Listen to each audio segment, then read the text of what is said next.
La ilaha illallah, inna lil mawti sakarat. And then, as Aisha says, he looked up as though he saw something. And there are other ahadith that say, Jibreel came to him, make your choice, O Muhammad.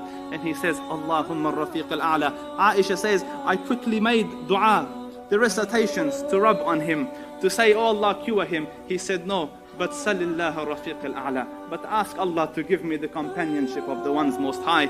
So then, in this situation, with the siwak having just been completed, and he having made his choice, and the hand trying to put water on its face, the hand fell. And Aisha radiallahu anha realized that the Prophet sallallahu alayhi wasallam has passed away. And of the cry, the heartache, you can't imagine it. So then she sent for Abu Bakr as-Siddiq. And the hadith of the Prophet sallallahu alaihi wasallam, that as the hand fell, the room became filled with fragrance. A smell, a perfume, a scent covered the room. And Salama says, I placed my hand on his chest, and because he's in fever and sweating, and I lifted my hand, and Jum'ah came and Jum'ah went. I used to eat and make wudu, and the perfume and the scent of that perfume wouldn't go away. And this is the sunnah of the Zul Arsh al-Majid. When a righteous soul departs, the angels wrap it in a cloth perfumed with the most elegant of perfumes, and the perfume covered the room. And then Hafsa radiallahu anha sends for her father Umar ibn al-Khattab. Aisha sends for her father Abu Bakr as-Siddiq, who is 1.5 kilometers away. So the first one to enter the room after the death of the Prophet sallallahu alaihi wasallam is Umar radiallahu anhu. Aisha says he knocked and asked permission because it's the house of Aisha. So she says, I gave him permission, and look at the detail, and pulled my hijab over me. In the time of gham, yes, in the time of gham. Why aren't you beating yourself for Aisha? Your Habiba has passed away, because this wasn't the teachings of the Rasul. They took the gham and the hum and the difficulties with Islam, with the call that Allah Rabbul Izzah had left for them. So she covered herself. And Umar came with another Sahabi,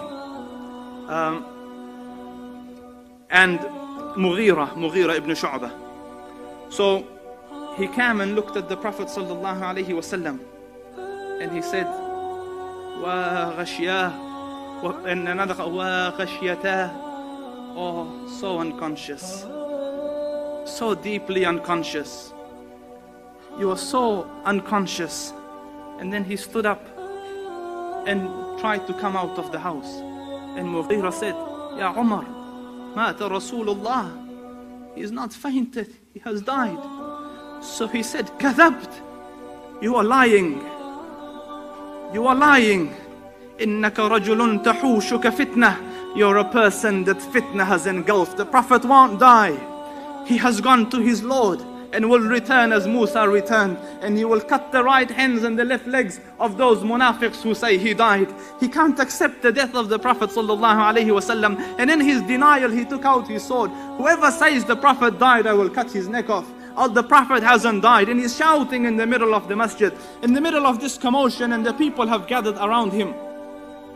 Abbas ibn Abdul Muttalib, realizing the situation, says, Ya ayyuhan nas, O people, is there anyone amidst you who has heard? And it's a confusing time because they don't know what's happening. Umar, one of the greatest of the ummah, is shouting he hasn't died, and the news is coming from the house he has died.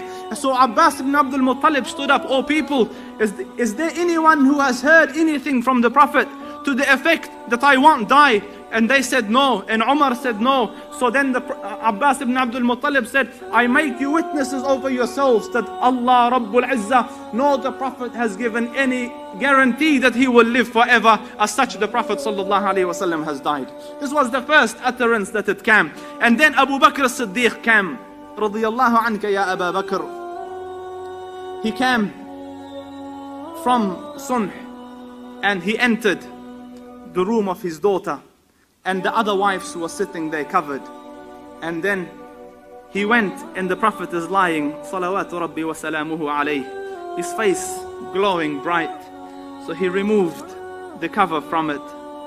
And then he radiallahu anhu leant over and kissed the blessed forehead of the Rasul. And then looking up towards the heavens, he said, Wa Khalilah, Wa Khalilah, Wa Khalilah. Oh my dear friend. Since childhood they're friends. In the ghar they were friends. He gave him his young daughter in marriage. He was the closest friend of the Prophet, the confidant of the Rasul, his best. Wa Khalilah, oh dear friend. And then he leant down and kissed him again. And then he said, Wa Safiya, oh you who are chosen, oh the chosen one. And then he kissed him again. And then this time leant over and kissed him. And he said, Wa Rasulah, oh my Prophet, oh Rasul. And then he says, the death that Allah Rabbul Izzah prescribed upon you, you have tasted it. Allah won't let you taste this death twice. And what the son of Khattab says is nothing. And then he radiallahu anhu walked out of this room, and Umar is still shouting. So he said, Ala rislika ya Umar, sit O Umar, sit O Umar. And Umar ibn al-Khattab is still shouting. So then he sallallahu alayhi wasallam, he radiallahu anhu walked to the mimbar in the front of the masjid, and then he gives his timeless words to the ummah. Whoever was worshipping Muhammad, understand that Muhammad has died. But for those of you who are worshipping Allah, understand Allah Rabbul Izzah is eternal and doesn't die.